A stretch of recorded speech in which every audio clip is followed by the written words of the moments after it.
So one of the things that I've grown increasingly fond of are electric cars, and I've always been a fan of them. But I think with the release of the Tesla Model 3, my interest has grown actually considerably um, because of the design of the 3. And I'm not necessarily talking about the exterior, I'm talking about the interior. And I'll get to that when we get there in just a moment. Yes, the Model 3 is going to be in this video.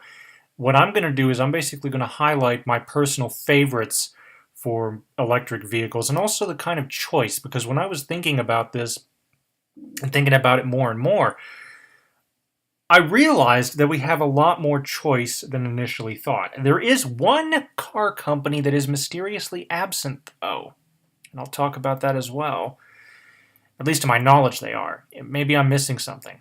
So, the first is going to be the Nissan Leaf. Now, the first generation Leaf, I've actually seen quite a few of them around.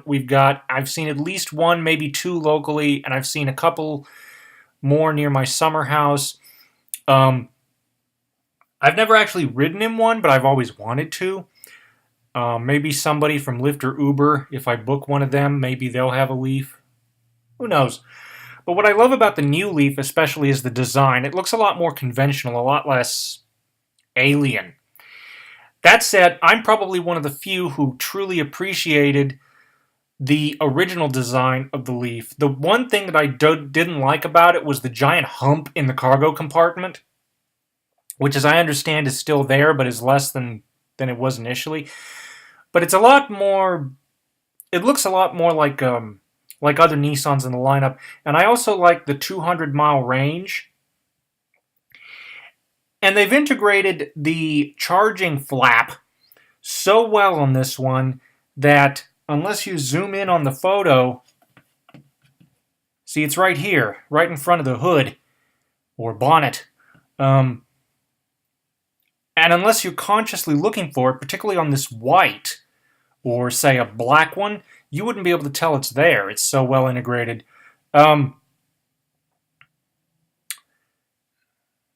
The other thing that I like is, from what I've seen of the journalist reviews of this thing, it's actually very, very nice, and to be honest, one of the top-of-the-line vehicles that you can get. And something that's really interesting to me, I think there's enough room in this car for taxi service. And this is just me just thinking off the top of my head. As I understand it, there's supposed to be a 200-mile range a 200-mile range version of this coming out for the 2019 model year. And what I'm thinking is a lot of the cab companies in my area have Toyota Prii, or Priuses, or I don't know. Who knows what the plural for that is? But what would be interesting, I think, is if they could integrate the charging infrastructure back at base, and by base I mean over at the cab companies, where they keep all the vehicles, and just buy a couple of these, test them out, see what they think. I think that this would do really well in taxi service, but also, as a private vehicle, I just think these are really neat. And my family has owned two Nissans, actually four. I'm sorry, four. My dad had a 1990 Maxima. He had a 2012 Nissan Sentra that we still have. My aunt had a 2005 Nissan Altima. And my uncle had a 2004 Nissan Altima. And we got my dad's Maxima to last for 20 years. So that's definitely something to consider. So the Nissan Leaf is on this list. The Ford Focus Electric. Now, these days, the Focus Electric, as I understand it, the range is...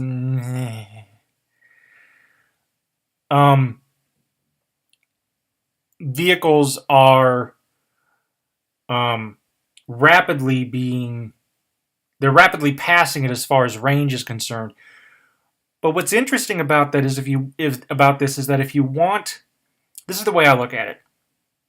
This is one of the vehicles where if you want camouflage, Yeah, because unless you're consciously, unless you're unless you're into the car industry and you're actively looking for the signs, for instance, that grill on the front,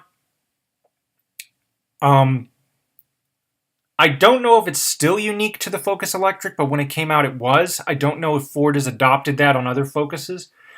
And the other telltale sign is the electric badge on the door and the flap in front of the driver's door. Um, Other than that, if you're not consciously looking for those signs and you're just passing one of these, you could mistake it for a gas Focus. And that's what I like about this, is the camouflage aspect. Now, me personally, I don't care if I look totally different and zany and whatever. I mean, if it was, if it was, how shall I say this? If it was not difficult to do, I would take something like this white Focus and paint it to look like a zebra. Okay, just because I'm that strange. But if you are somebody who does like the camouflage, want an electric vehicle but want to be incognito about it, this is one of the options to do that. The one thing that I said that I don't like about this is less than 100 miles of range. I believe, because this has been out for several years now, I believe that a lot of vehicles have basically surpassed it in range. But it also depends on your driving habits, because if you have a commute that's only like 5-10 minutes, and by car, that is 5-10 minutes by car, and that's all you drive for the most part, I would say having less than 100 miles of range is still relatively ideal. I mean, you could use this as a commuter car or as a family transport, and charge it up at work. Then you do your evening run, say work or school, and you come home and you charge it overnight. Um, so I honestly think a lot of people want those numbers to be big, but the question is, if you think about it, do you really need them to be that high? I'd say at least 100 miles in real world use would be good, but depending on your driving habits, maybe that's not necessary. In fact, maybe not even having 4 doors is necessary. This little thing is the Fiat 500 electric. Now, remember I mentioned that there was one particular group or automaker that was absent from the electric scene, to my knowledge? That would be Chrysler. Now, Fiat owns Chrysler. So technically speaking, if you consider the entire alliance of FCA, Fiat Chrysler America, then yes, Chrysler does have something. But me personally, I consider the Fiat division to be something all on its own. And I guess the reason for that is because this little city car has been available over in Europe for years.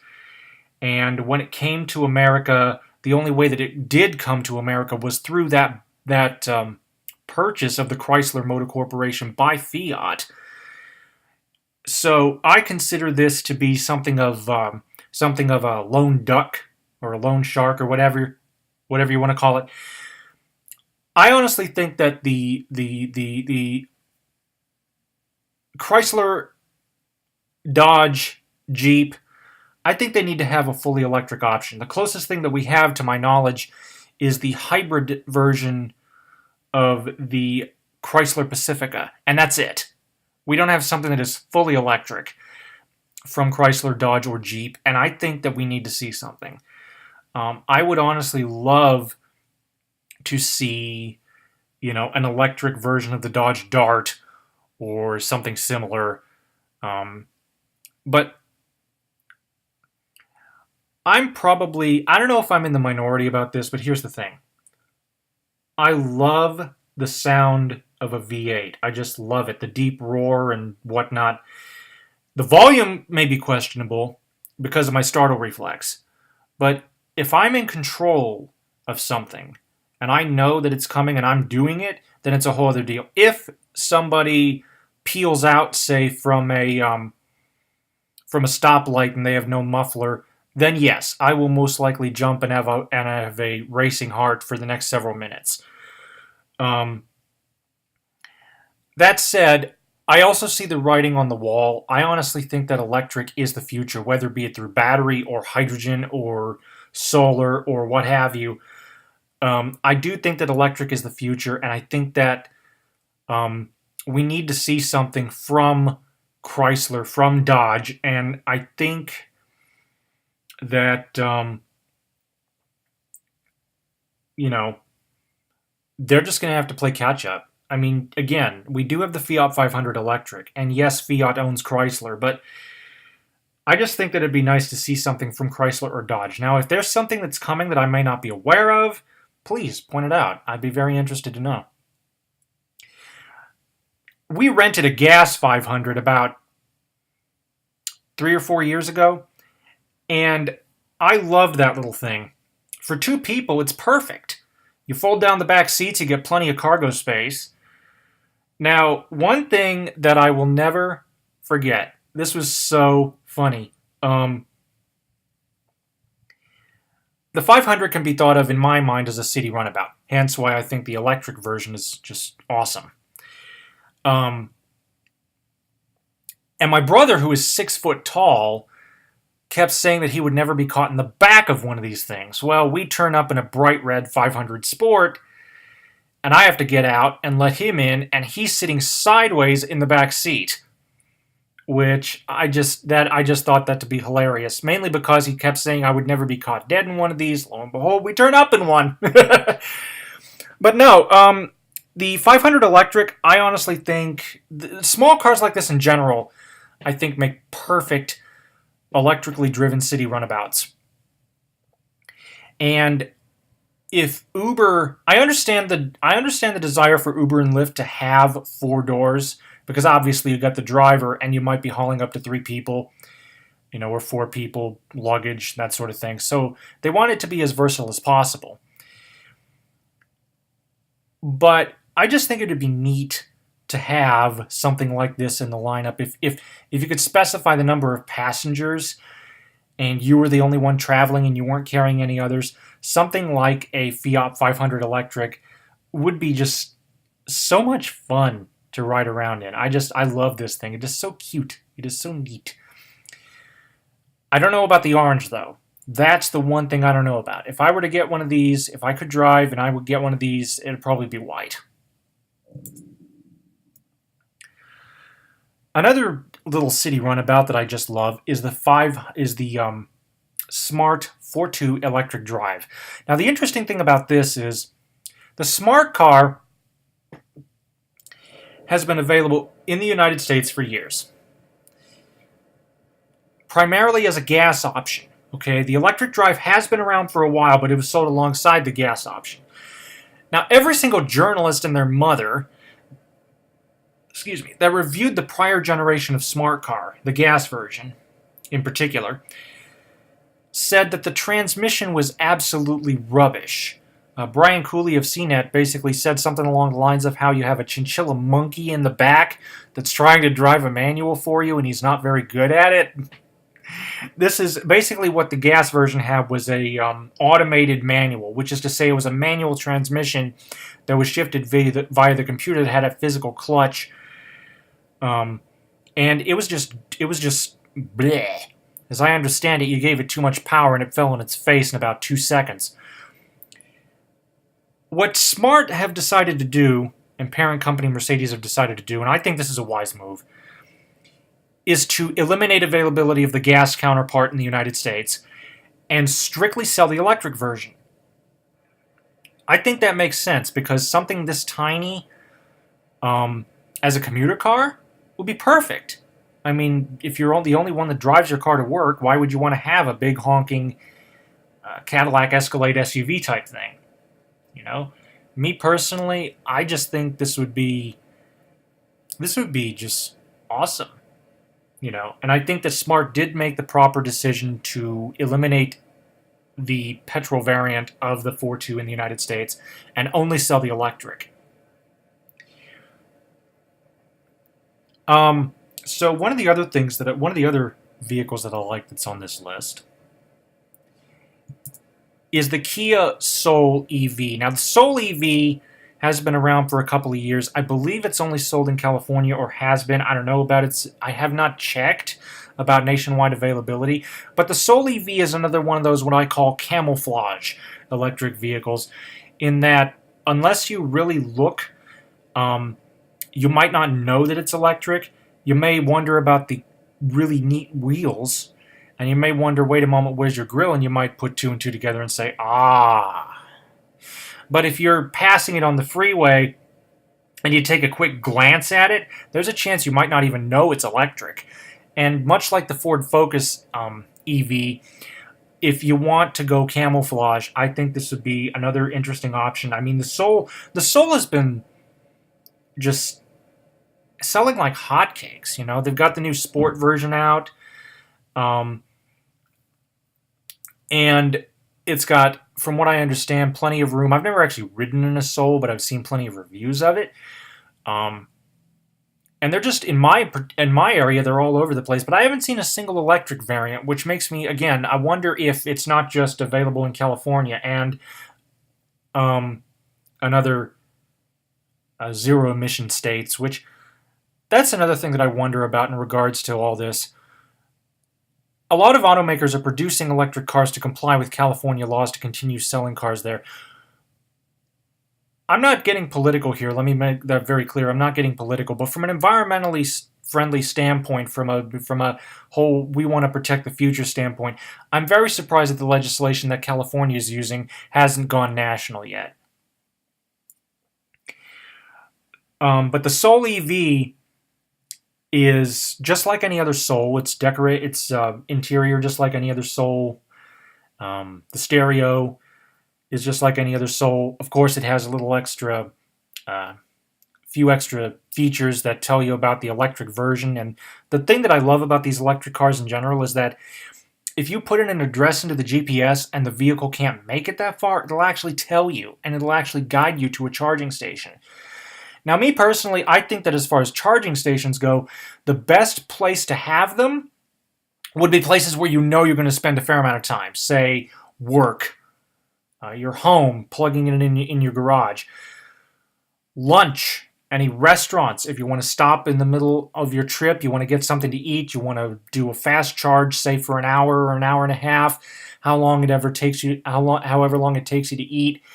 I mean, that would be a good way to pass the time.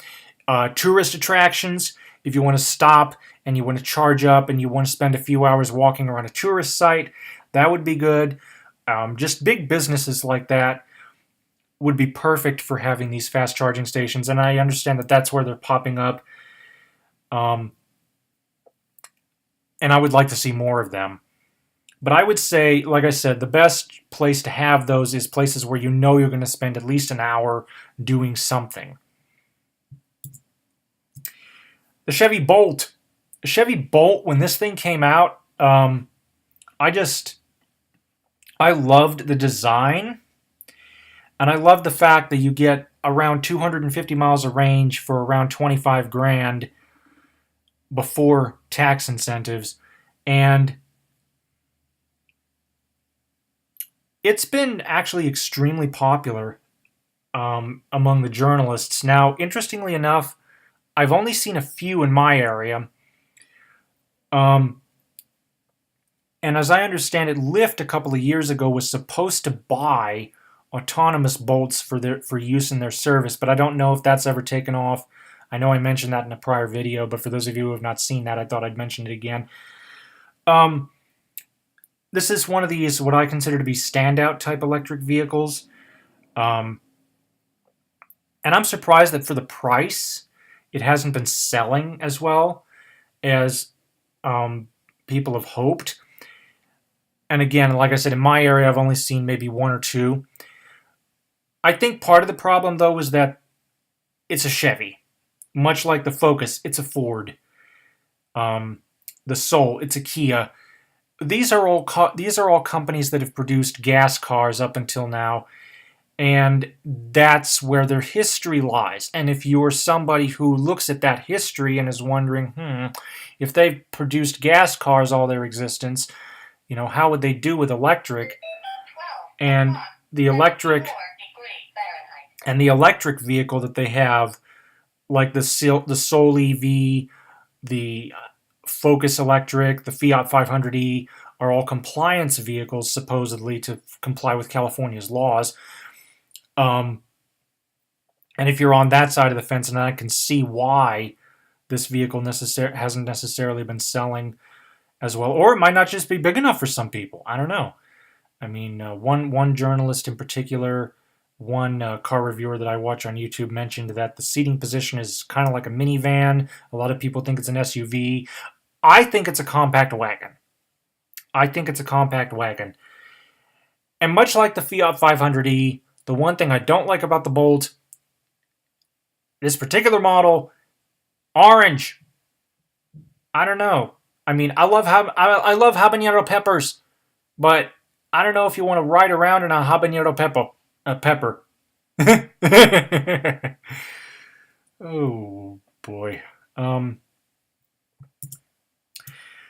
Another camouflage vehicle, the Volkswagen EGolf. If my father were still here, I think he would have interest in this. He had an 85 Volkswagen Rabbit.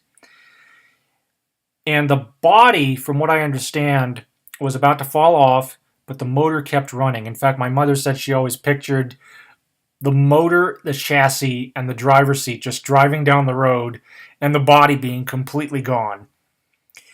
My father and I have both been very interested in electric vehicles. He never, unfortunately, got the chance to own one before he died. But I think that if he were still here today, the Golf Electric would probably be on his list. Again, I consider this to be a camouflage vehicle. This one especially, because aside from the wheels, you don't even know that this thing is electric. You know, aside from the wheels and the badging, you'd probably expect this to be a gas variant until somebody gets in and drives off and you realize, hey, wait a moment, I don't hear a thing. You know? And I just love the design. It's very contemporary, very modern, yet it stays back from being too wild and too crazy. And if you're somebody who doesn't like wild and crazy, then this might be something to consider. Now, me personally, I've never ridden in any electric car, and for those of you who do not know, I cannot drive. But the reason that I'm very interested in these electric cars has to do with the possibility for the autonomous driving. The fact that somebody who is legally blind or totally blind could actually head to a dealer on paratransit and ride home in a fully autonomous self-driving electric car and have the same sort of freedom that able-bodied people, that sighted people have enjoyed for generations. And also the expansion of car sharing, which to me I like, because I don't personally see the need to have to pay for insurance, have to pay for fuel prices, which in the case of an electric car is practically nothing because you're just charging off the grid. And if you charge from a renewable energy source itself, then you're like solar, for instance, then you're paying practically zero. But you still have things like insurance and whatnot to deal with, and car payments. And I can see why a lot of younger people are not very interested in ownership, myself included. But for those that are, I mean, if you want to be camouflaged, definitely an option to consider. This is my absolute favorite. This is the Tesla Model 3, and I mentioned earlier about the interior. Why is that important to me? Well, for those of you who have not seen the Tesla Model 3 interior, it's basically you've got the steering wheel, you've got the dash, and you've got a giant screen. And that's it. That is it. There is nothing else. There is no gauge cluster. There is no climate control switch. There is nothing aside from, again, the steering wheel, two stalks on the side, one being the shifter, the other being the turn signal and windshield wipers. all you don't even have rotated, you don't even have movable air vents. Okay? Now, why do I love that design? Because it's a peek of the future. I mentioned a moment ago about autonomous self-driving cars. What I envision is a version of the Model 3 where you don't have a steering wheel at all. And you can actually take the screen and just remove it, like it would snap off, and place it either in the center, on the left, or on the right.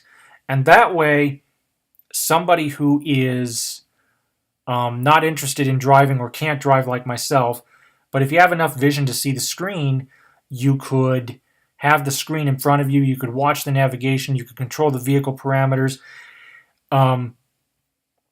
such as climate control, stereo, and so forth. And for those of you who could not see, touchscreen driven screen readers like VoiceOver and TalkBack and touchscreen gestures and JAWS and whatnot are gaining momentum.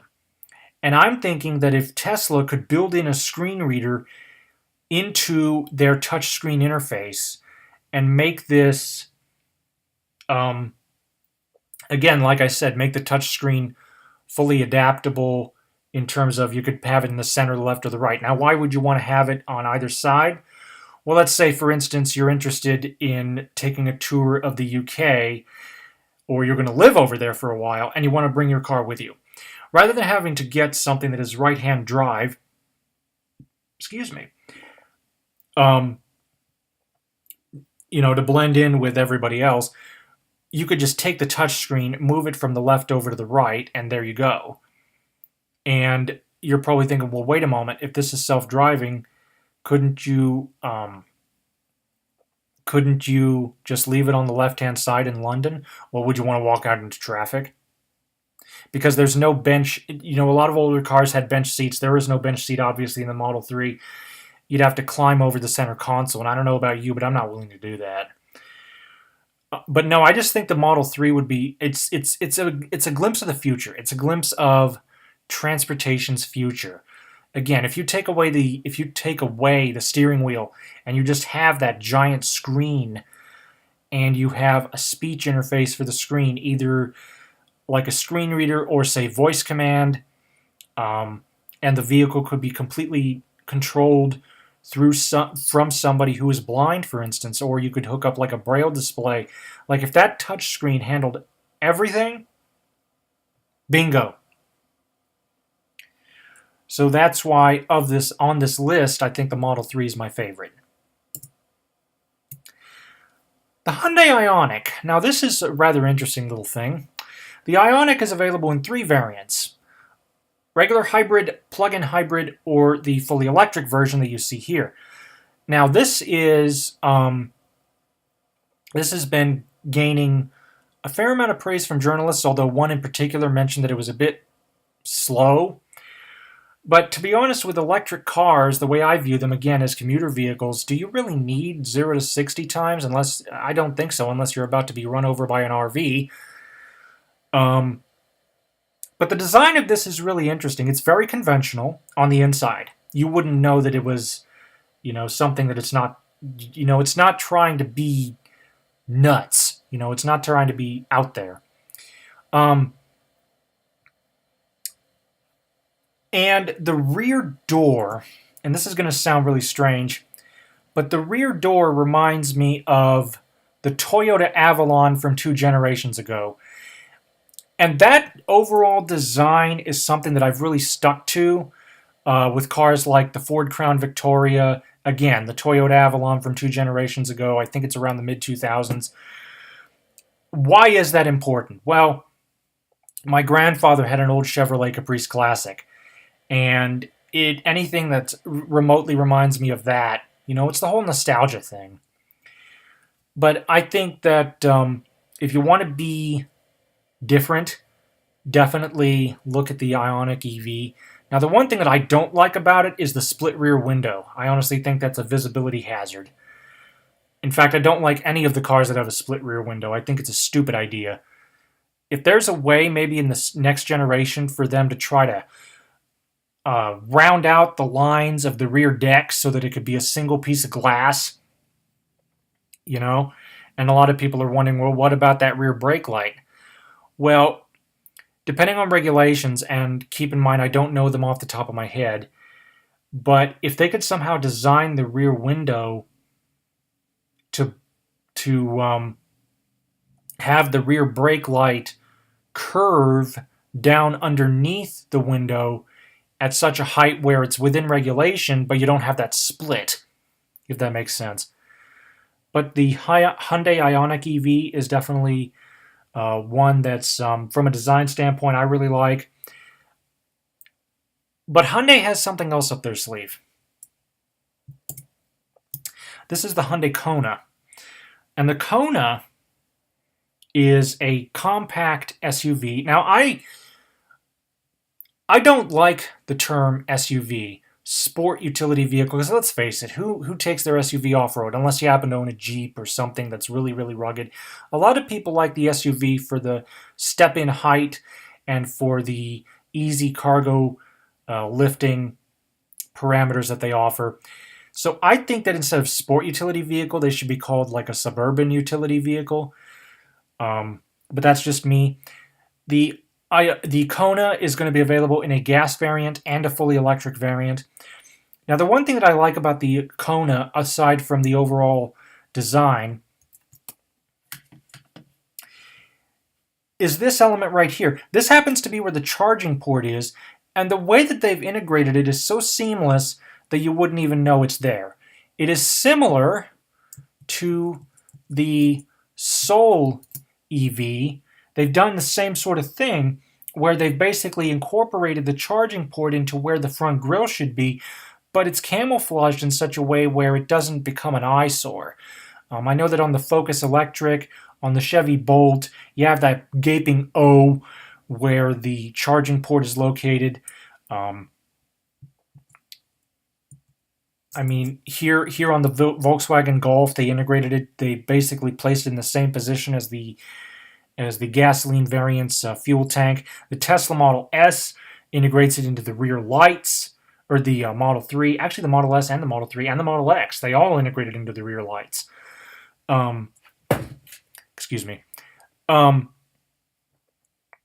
So I just think that that I'm glad to see Hyundai following that trend with the Kona and integrating it here into the grille, or what would be the grille, because unless you have a keen eye, you wouldn't know where the charging port is. And I think that's the point. I think that's the point, because this vehicle, I mean, obviously there's no grille, so you probably expect it's electric, plus you have an electric badge on the back. But from the side, you probably couldn't tell. And I think a lot of people are gravitating towards vehicles like this. Now, me personally, I think battery electric definitely is the future. It's nice and quiet, instant torque, very, very low maintenance. And I just think it would be... I can't wait. I cannot wait to see what else comes out. And when I was doing this video, I was looking at the electric vehicles available, and it surprised me that there's just so much choice available. And I say that because, there's more stuff coming out every day that is just, I'm very excited to see where this leads. I just wish Chrysler would get into the game. I would love to see an electric Dodge Dart, or I know the technology is not there yet, which is probably why this hasn't happened. Either that, or it's just an old,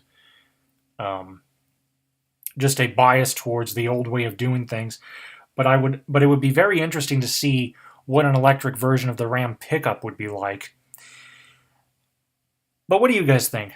Again, like I told you before, the Tesla Model 3 is honestly my favorite, and there was a rumor that my local transit agency was going to be buying sedans for paratransit, because a lot of routes don't necessarily have a person who's in a wheelchair or uses a walker or a scooter, and what they're driving around is essentially a big box on wheels. So they were thinking about getting sedans, and I'm thinking to myself, if they're going to go that route, if the Model 3 can handle the mileage that a paratransit driver would drive in one shift and rotate the vehicles around so that the vehicles have enough time to charge, I just think it would be really neat to have these either as paratransit, as taxi. I wonder if anybody who works or drives for Lyft or Uber has one of these. But I'm just super excited about the prospect for electric transportation, and especially self-driving electric transportation. But these are my personal picks for electric vehicles, and I'm very interested to see what the future will bring. Thank you for watching. Comments are welcome, and have a nice day.